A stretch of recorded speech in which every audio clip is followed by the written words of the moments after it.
Yes, so we have just started. So we are starting with this topic of asset management, right? So we were already going through the future type of transactions for this assets, right? So I was just doing a recap of like what are the different types of asset transactions which you have seen, right? So for the first one was your acquisition, right? So you acquired a new fixed asset, and for that, what are the things which we need to remember? From which date you have started using the asset, and like when you have your asset acquisitions, right? What are the two important things to note down in the asset master? You have the capitalization date, and you have the depreciation start date, right? For your AUC asset, so there is a slight difference, right? What is an AUC asset? Asset under construction. So asset under construction, and that means you are not like this asset is not ready for use yet, right? So these are known as the asset under construction, correct? So basically, these assets are not capitalized,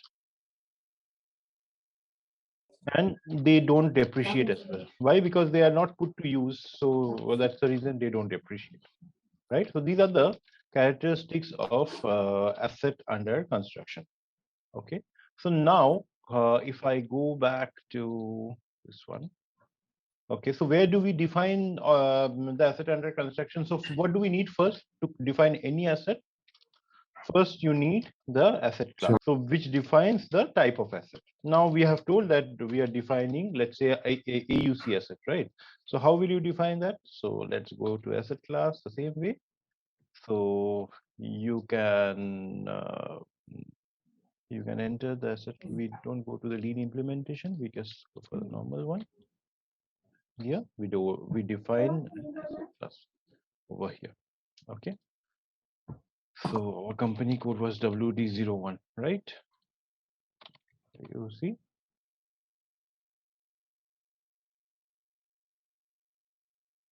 Okay, so we recreate this, right?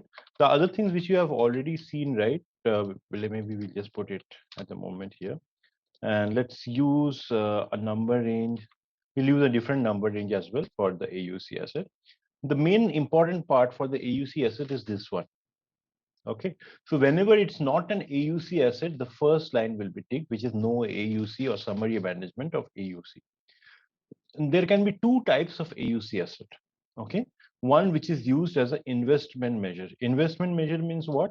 Like for example, these are created via something which are when we go through the controlling module, right? You will be seeing in IO there are some types of order which are known as investment orders. Now, what are this investment orders? So investment order means, like for example, you are having kind of something kind of a long-term project or something for which, like let's say you are building a plant. Okay, so this can be a long-term project, right? Okay, so what you will be doing is for this particular IO, right? It will be kind of investment, so capital investment, and why you are investing this to build this particular plant. And then what will happen is when you create this IO, it will be also creating an AUC. So what is the purpose of this AUC? So whenever the costs are booked into the IO, at the end of the month, all this cost gets transferred to the AUC. Okay. Then what will happen once the plant is ready?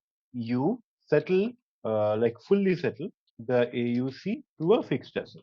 Okay. So this is kind of the scenario for an investment measure. Now, what is line item settlement then? Line item settlement means it is not a part of your investment measure. So it is kind of maybe a short-term project, I would say. So where let's say you are building office furniture. Okay. So office furniture may be completed in 2 or 3 months, something like that. So basically what you want to do, you want to accumulate whatever are the costs which you are incurring for building up this furniture. And once the furniture is ready, right, you want to settle that. Okay. So let's say, are you clear between these two? What is the investment measure and when do we use a line item settlement? Okay, right? So line item settlement is for your short-term projects. Investment measure is for your long-term project. In your line item settlement, what do? You accumulate the cost in the AUC. right? And once your like maybe all the your product is ready, right? You capitalize it. Now, as a part of your line item settlement, there is one quite interesting thing which we can do is we can actually settle. So, okay, so for your lines of AUC, right? Let's say you have hired a contractor, right, to do a office furniture. Okay, so let's say on the first invoice they have billed you 10,000. Okay, and in the second invoice they have billed you 20,000, and the third invoice also 20,000, and in the fourth invoice he has billed you 40,000. So this was the total cost, right, which has been. So you have an option where you can settle all these lines. Let's say this was for furniture one, okay, and this was for furniture two. So using the same, let's say you have created one AUC asset only for all the furnitures for your which you are building up for your company, and you can capitalize them separately. So you can select the lines which you want to settle, and you can build it up for that particular furniture. Okay, so now we save it. Now, what are the two other things that we have seen? So whenever we create an asset, right, we've always seen we have an account determination and we have a screen layout rule. So screen layout rule, we have decided, okay, for all our assets, let's say we want to store the similar kind of fields, and the required field it will just vary per asset. But the account determination is very important. Why? Because here we determine which asset, like which account will this asset post to, right? So let's first set out the account determination. So we specify the account determination over here. So let's say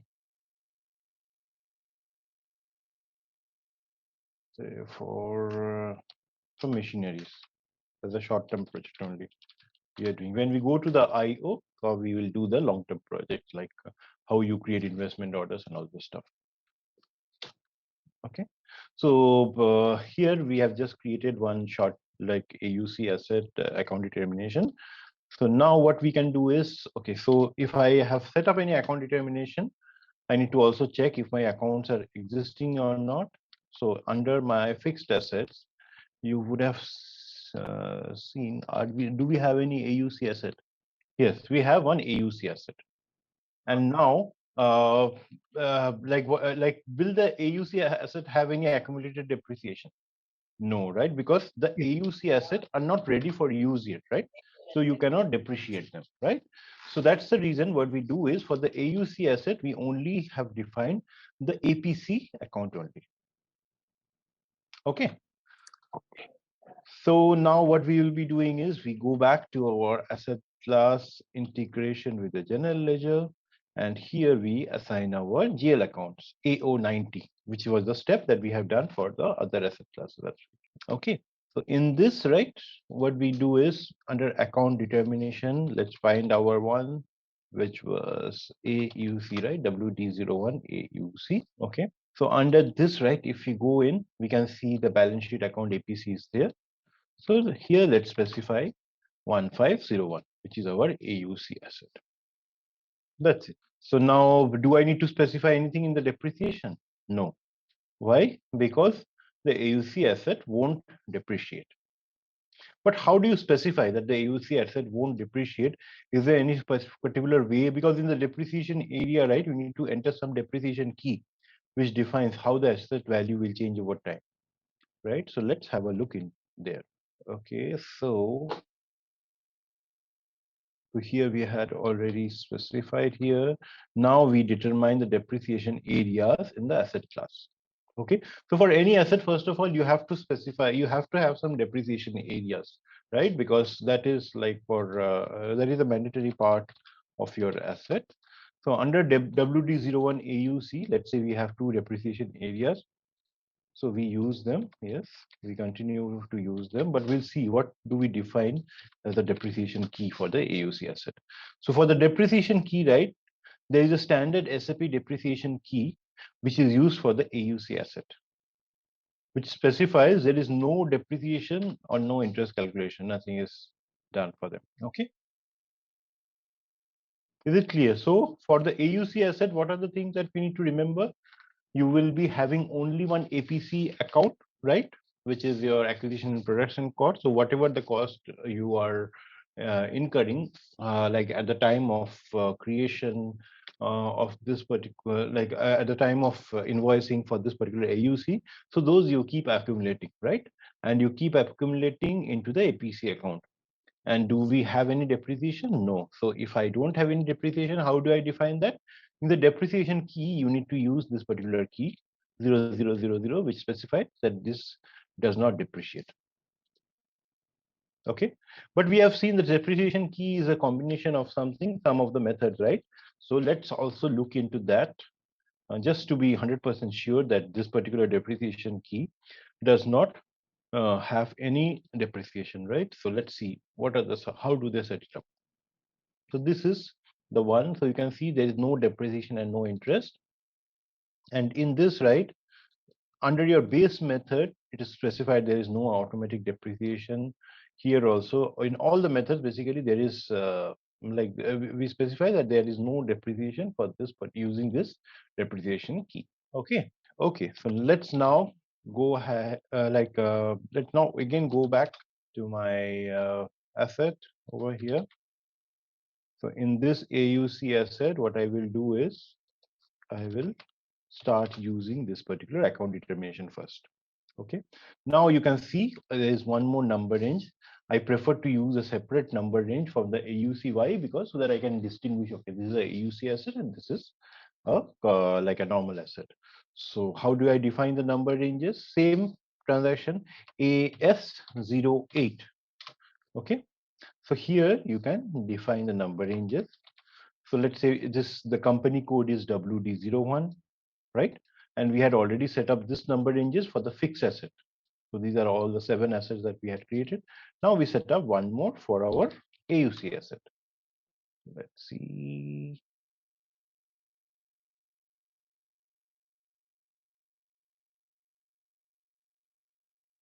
Okay, so we create this number range for the AUC. So what I will do is I can assign just this number range 02. Why I'm doing this? Just to ensure that, okay, so when I create this AUC asset, I'm easily able to make out which is my AUC asset just by looking at the number ranges.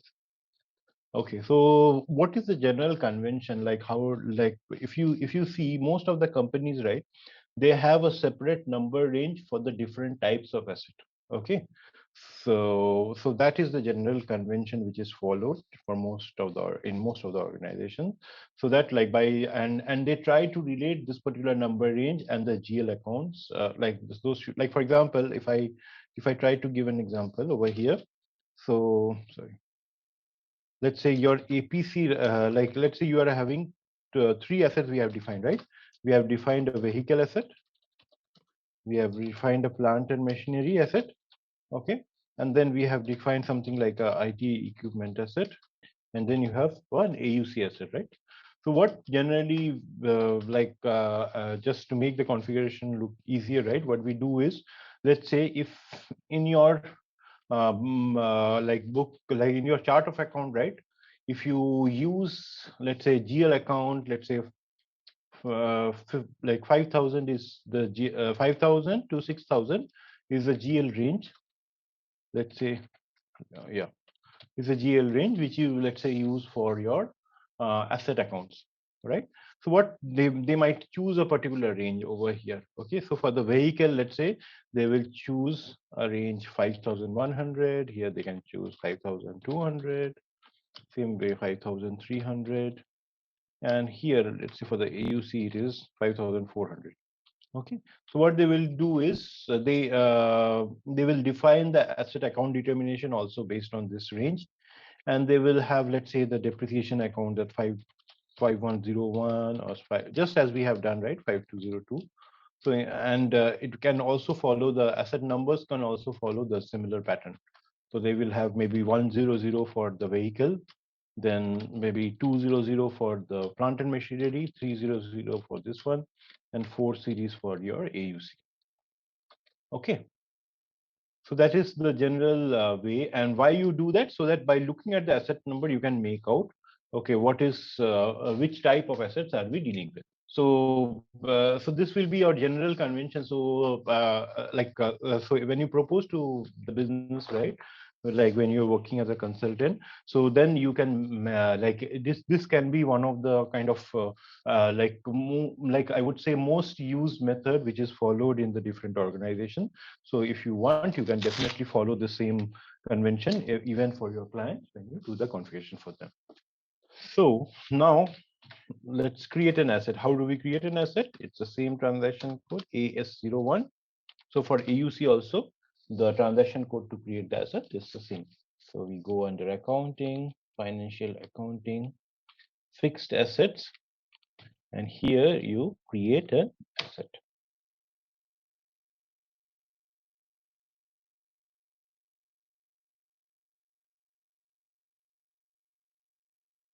This is maybe the machinery number, something like that. Now we go to the important part. You can see in the depreciation areas, the depreciation key is 0000. Okay, so you just save with this one. Okay, so this is how this is the AUC which gets created. Do you remember what is the transaction code for doing asset acquisitions? So let's do it here. So for the external asset acquisition, you can use this one, F-90.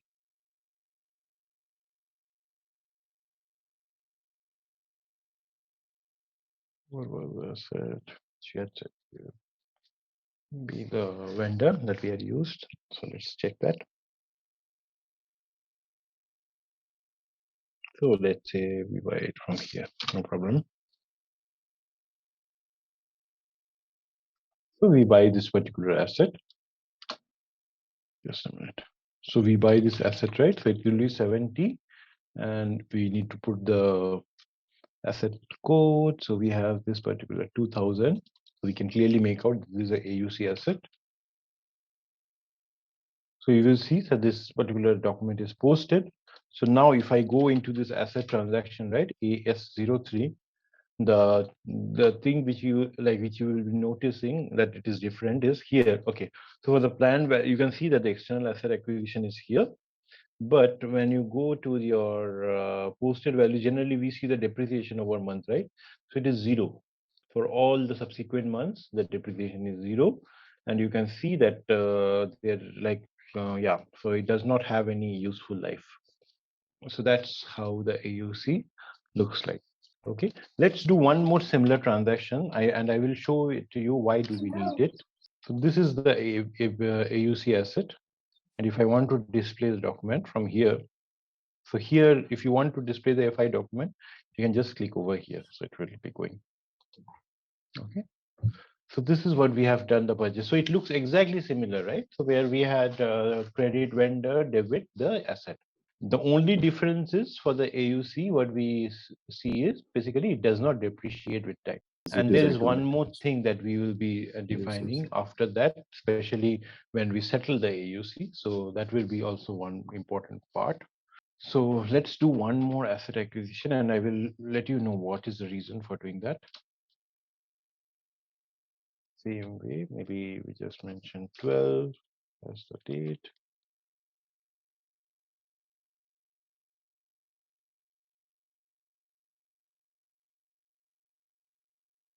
So I just do one more asset acquisition. So I have 100,000, and then I have added 20,000. Okay, so now so my objective of AUC is just not to just create like the park the values in the AUC, but ultimately my objective is so that like I am building up my asset which I will be capitalizing on a later date, right?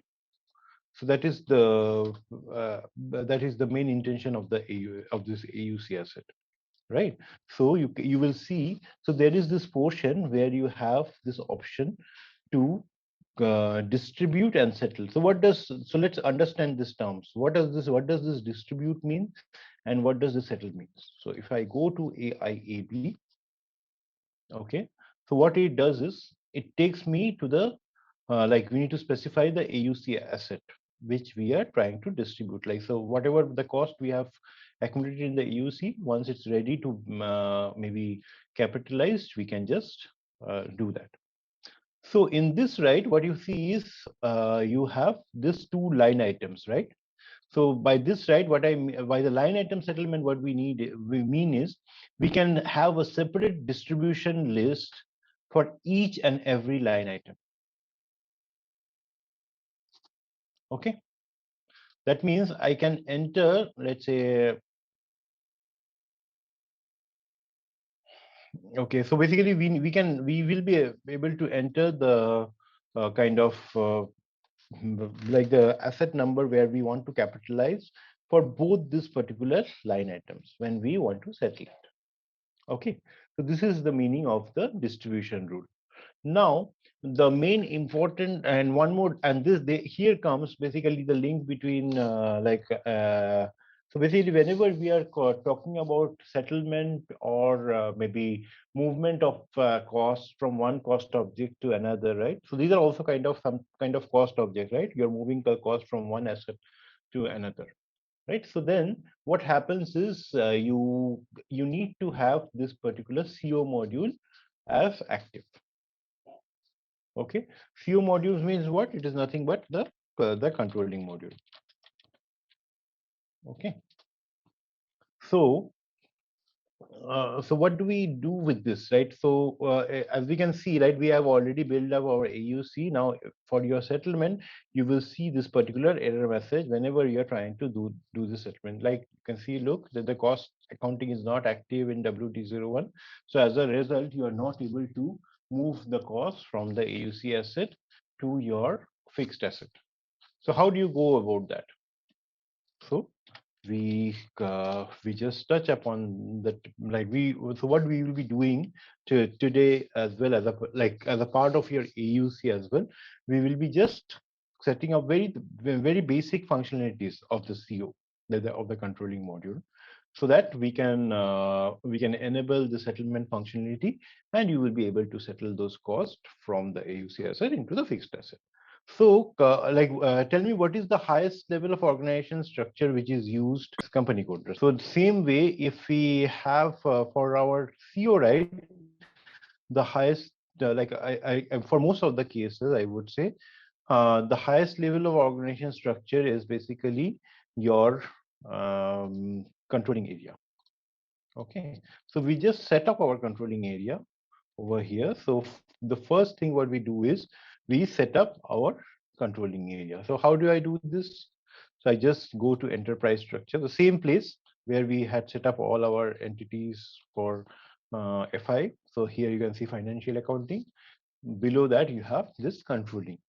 Okay, so we create this particular controlling area over here. Okay, so maybe what I can do is here I can maintain that the controlling area is WD01. Okay, maybe WDT1 also I can maintain. Why I'm maintaining T1, that I will also show it to you. So we are maintaining only one controlling area for I'm maintaining only one controlling area for both the company codes which we are having. So that means, is it a cross company code cost accounting, or we have the same like controlling area is same as the company code? That means it's a cross company code cost accounting. What does we mean by cross company code cost accounting? That means we have a multiple company codes assigned to the one controlling area. Okay. So basically, under your controlling module, you have a controlling area. Okay. So for cases, right, for example, you have 1:1 relation between your controlling area and company code, right? Then you will be using the first option, controlling area same as the company code. And if you have, let's say, 1:many, where you have one controlling area used by multiple company codes, then you will have this cross company code cost accounting. Now you may ask, what decides whether we use the cross company code cost accounting, or we use the same company code controlling area okay, so basically what defines whether you use a cross company code cost accounting or the company code same as the controlling area, right? So that is decided by how your organization management want to view their report. So okay, so you cannot have any posting which is cross controlling area. Yeah, so what happened, but basically you have two options, right? Either you can have company code same as your controlling area, or you can have cross company code controlling area, right? So these were the two options, right? So when we have company code same as the controlling area, we use 1:1, right? So that means you have one company code, let's say WD01, and the controlling area is also WD01. Okay. The other option is one controlling area like WDT1, for example, assigned to many company code like WD01 and WD02. Okay. Now the question which I had raised, like what is the decision making factor, like whether you use a controlling area which is cross company code or whether you use a controlling area which is same as the company code. It depends upon how the management views your report.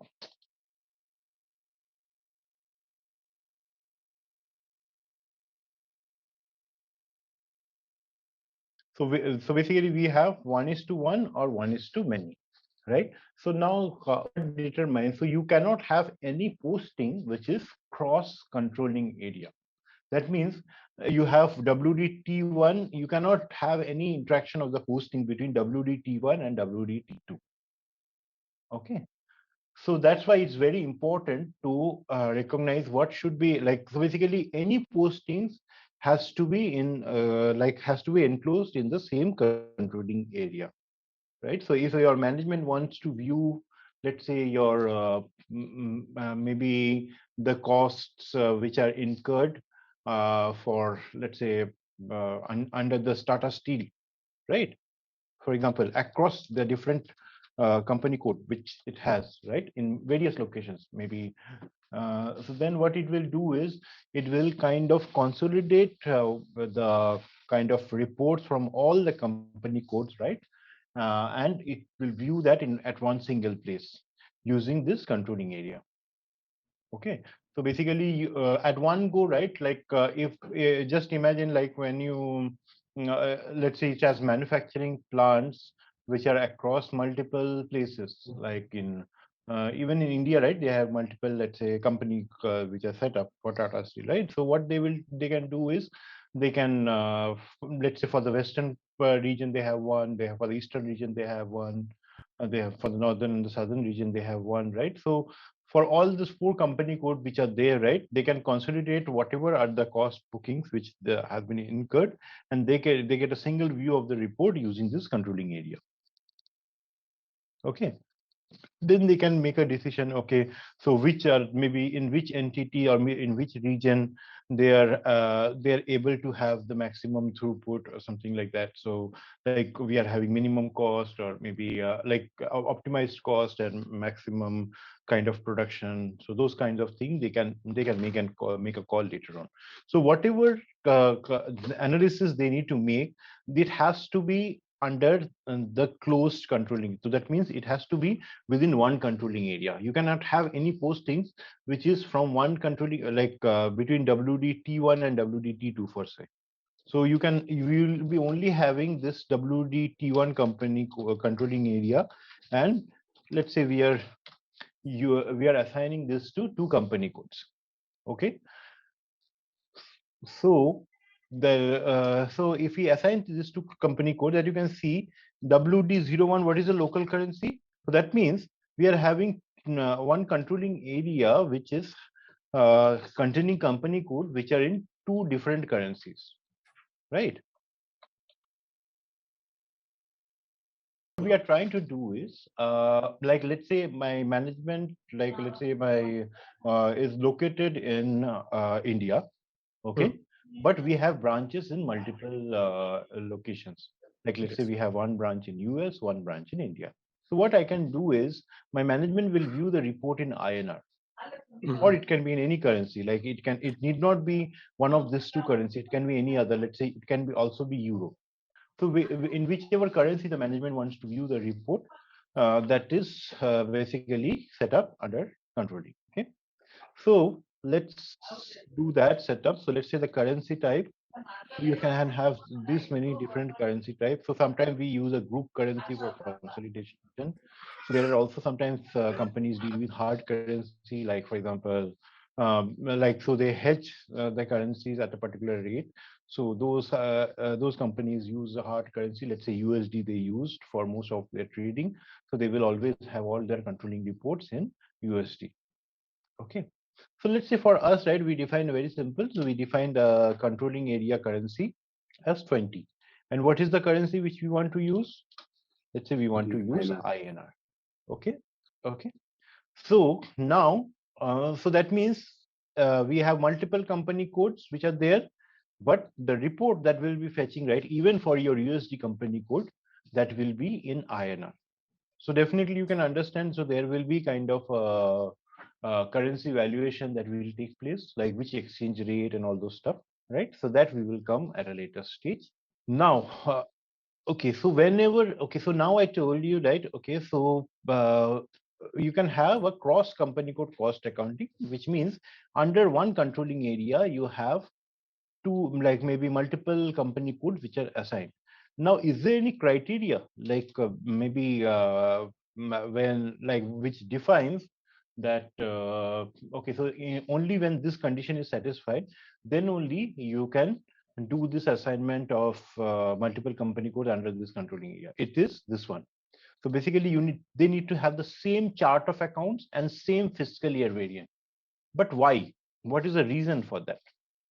Okay, why do we need to have the same chart of account and same fiscal year variant? Because controlling, right, it follows the kind of the fiscal year setup for FI.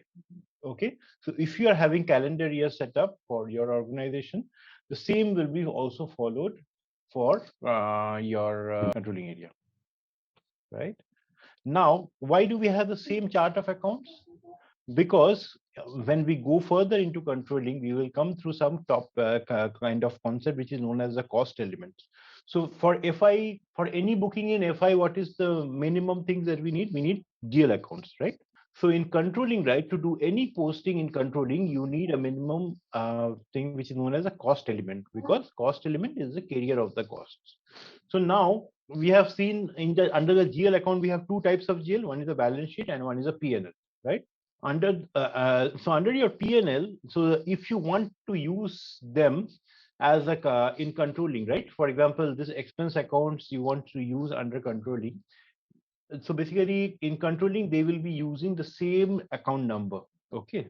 So basically, the GL number will be is same as the controlling cost element number. Okay. So that's the reason what we do is we use the same chart of account and the fiscal year variant. So that is the minimum condition which we have to fulfill if we want to assign the company codes to the controlling area, right? So let's have a quick look into our company code, OBY6, right? Here it is using US 11 and the fiscal year variant as U2. So let's see. Here also using US 11 and U2, right? So let me put the chart of account as US 11 and the fiscal year variant as U2. So if you see, this is WD02 using E2 and U2 and US 11. Same way for your WD01, you will also US 11 and U2. So that is the minimum condition which has to be satisfied. Same controlling area, if they want to use same controlling area, the chart of account, the operational chart of accounts and the fiscal year variant has to be same. Because okay, so if you take any financial statements, any publicly available annual statements, so they have like for one group, right, you have a particular format, right? So that defines, so basically whether they have businesses in multiple locations or different types of business, they want to maintain a single chart of accounts. Okay, but that does not mean, right? Let's say if you have central state tax, central tax, and union territory tax, for example, in India, right? The same may not be applicable for countries like Singapore or Hong Kong, so where they don't have this kind of bifurcations, right? So that means you will have the chart of account which will contain those GL codes, but those will not be extended, let's say, to the Singapore entity or the Hong Kong entity, but it will be extended only to the India entity. You got the difference? you are having the same chart of accounts. So under the chart of account, there is a single list of GL which we are having. We are only using the GLs which are applicable for that entity code. Basically, for all your company reporting, what they generally do is, because companies publish the financial statements at a single point of time. So all let's talk about like some kind of MNCs. Let's talk about maybe Cognizant. Cognizant is an IT service provider, right? So they have offices in multiple maybe locations, right? For example, in India they have, in the US they have in Singapore they have in Europe they have, right? Everybody like as per their local requirements, local reporting requirements, right? So they follow different financial year. So for example, in Europe, they follow January to December, India follow April to March, in US, they can also sometimes follow October to September. So all these are different options which are available, right? So, but like as a company, right, you won't tell like, okay, I will only publish for India at this time, for US maybe at this time. It is not like that. So what they do is they try to kind of have a single kind of based on the headquarters, right? So they try to follow a standard timing for their annual report like publishing. Okay, so let's say they are following January to December. Okay, so what they will do is, as a part of your leading ledger, they will always use January to December.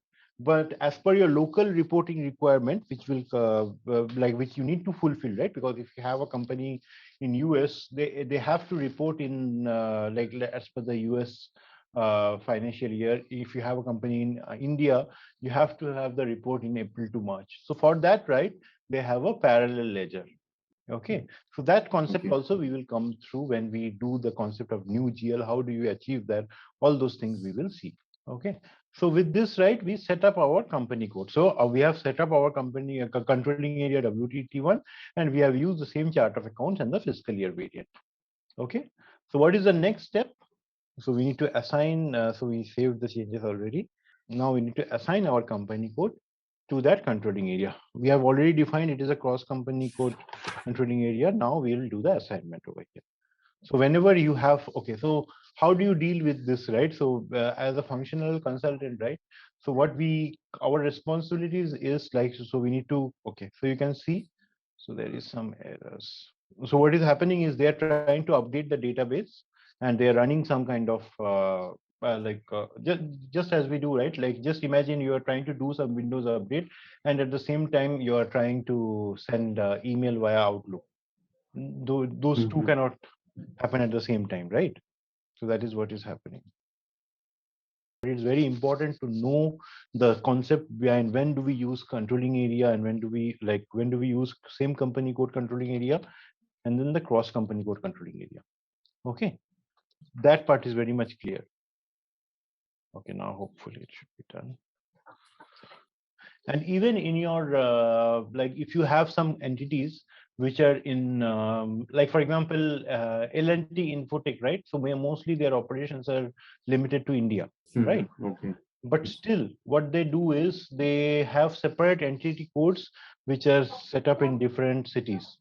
Okay, yeah, yes, I think like we just raise it to the team because we are not able to access the system. There is some database error. They're trying to do the refresh. Yeah, L&T Infotech, like for example, even under India, right? Like you have, so there can be the company code which are set up in the like in the different cities as a separate like kind of entity based on their reporting need. For example, L&T Infotech wants to report all the projects which they do for the Asia Pac under maybe one entity code. Maybe all the projects that they do for North America, it is being done for some another entity code and something like that. So like this depends how they have set up their entities, like how they represent their entities in like as per as per their like maybe they're a publicly listed company, right? So how they have listed their entities, based on that it is they set up their company codes. Okay. Okay, so now if we see for the, let's say for if you have some projects, let's say for the Asia region, so for the North America region, and let's say for the EU region, you're doing projects, right? But ultimately, what you are doing, you're doing the like IT projects only for these three regions, right? So if you want to view, like if you want to compare, let's say, like these are three different entities. So entity one. So for some reason, right, let's say the Asia region has not been like performing, like it is not having that adequate, maybe kind of like due to some kind of reason, it has got hit by the maybe the fluctuation in the market, and it's not performing that well, right? So you can have a cross entity charging as well, right?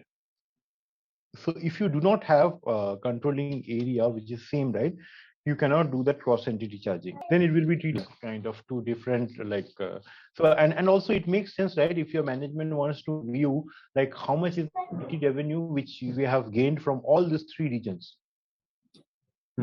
Cross company code charging means like let's say it's not loss. So basically you take a loan, let's say from entity which is serving NA, entity 2 to entity 1.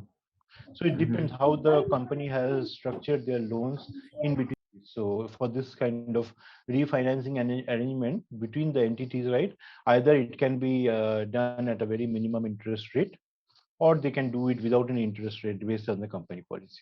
Okay, so what are the topics that we have studied? So I'm not proceeding much into the system because they're doing some update, and I think it prevents us from doing any kind of further configs. So what we have done is we have started with the AUC, and we have seen that for the AUC asset, it does not depreciate, how it gets configured, how we create the asset, like what are the depreciation terms that we have seen. Now, when we try to settle the AUC, we realize we can only do it once we set up the controlling active. So that's the reason we went into this controlling module. And then we started with the first step which is maintaining the controlling area. And we discussed the like a very kind of common question that we generally also ask in the interviews, like what is the criteria for assigning the company code to the controlling area, right? So that will be it has to use the same operational chart of accounts and the same fiscal year variant. So that will be the answer to that. Okay, and I have also explained why we do that, because the controlling uses the same kind of period which is used in the FI, and also the expense account or the revenue account may be extended as cost elements in controlling. So that's the reason they use the same operational chart of accounts.